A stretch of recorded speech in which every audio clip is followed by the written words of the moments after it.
వాళ్ళు కాపు సామాజిక వర్గం వాళ్ళే ఎందుకు సార్ పవన్ కళ్యాణ్కి వ్యతిరేకంగా అంటే పవన్ కళ్యాణ్కి టికెట్ ఇవ్వడం పైన వ్యతిరేకత వ్యక్తం చేస్తున్నారు?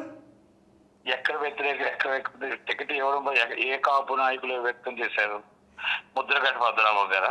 నేను అట్లా అనట్లేదు సార్. ఇప్పుడు ఇక్కడ వీళ్ళు ధర్నా చేసేది కాపులే కదా, పవన్ కళ్యాణ్ కాపే కదా, అతనికి టికెట్ ఇవ్వొద్దని ఎందుకు మా తెలుగుదేశం పార్టీకి సంబంధించిన వాళ్ళకి ఇవ్వాలి అని అక్కడ ధర్నాలు చేస్తున్నారు? కాపులందరూ ఒక పార్టీకే బాండ్గా రాసివ్వలేదమ్మా. కాపులు టీడీపీలో ఉంటారు, జనసేనలో ఉంటారు, అలాగే వైసీపీలో ఉంటారు, అదర్ పార్టీస్ లో ఉంటారు, నోటాలో కూడా ఉంటారు. ఎందుకంటే కాపులు అనేది ఒక కాపు అనేది ఒక కులం. కాపు, తెలగ, బలిజి, ఒంటరి ఒక కులం. అంటే అవన్నీ కలిపి ఒక కులం అంతే తప్ప ఆ కులంలో అన్ని పార్టీలు ఉండొచ్చు.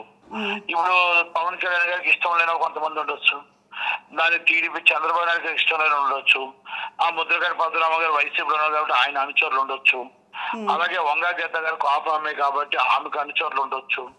ఇది డిఫరెంట్ పీపుల్స్ ఉంటారమ్మా. దాన్ని మనం పవన్ కళ్యాణ్ గారి మీద ఆపాదించుకోవడం కరెక్ట్ గా.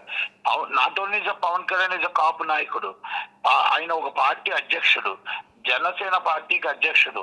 ఆయన ఒక కులాన్ని ఆపాదించొద్దు. మన కాపు, తెలగ, బలిజి, ఒంటరి, ఎలాగో ఎస్సీ, ఎస్టీ, బీసీ, మైనార్టీస్, కమ్మ, కాపు, రెడ్డి, రాజులు అందరూ కలిసి ఉంటేనే ఓటు పడుతుంది. ఒక్క కులానికి నాయకుడు కాదు ఆయన. ఆయన రాష్ట్ర అధ్యక్షుడు, ఆయన అభిమానులు అందరూ అన్ని కులాల్లో ఉన్నారు కనుక మన అధిపడిలో తీసుకోవాలా. ఇప్పుడు ఆయన కాపు కులంలో పుట్టాడు కాబట్టి ఆయన చీఫ్ మినిస్టర్ అవ్వాలని నేను అనుకుంటా, ఆయన నాయకుడు అవ్వాలని నేను అనుకుంటా.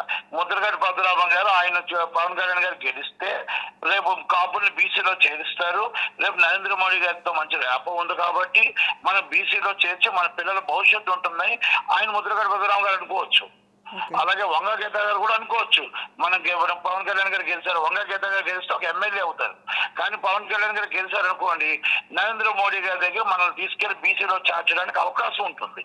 మనం ఉన్నప్పుడు ఎందుకంటే ఎంఆర్పిఎస్ కి ఎలాగైతే కమిటీ చేశారో, ఎంఆర్పిఎస్ ఎప్పటి నుంచో మనం వాళ్ళకంటే ముందు నుంచి బీసీలు అడుగుతున్నాం కనుక ఆ బీసీలో చేర్చే అవకాశం పవన్ కళ్యాణ్ గారికి ఉంటుంది. కాబట్టి మన హక్కుని మనం అడగడానికి మన నాయకుడిని మన రంగా గారిని పోగొట్టుకున్నాం. రంగా గారి తర్వాత చేగొండ రామజోగి గారు కానీ, దాసరి నారాయణరావు గారు కానీ, ముద్రగడ్డ పద్మనాభం గారు కానీ, సోమని చిరంజీవి గారు కానీ, అలాగే అందరూ కూడా మనం ఎవరినైనా చీఫ్ మినిస్టర్ అవ్వాలని కోరాం.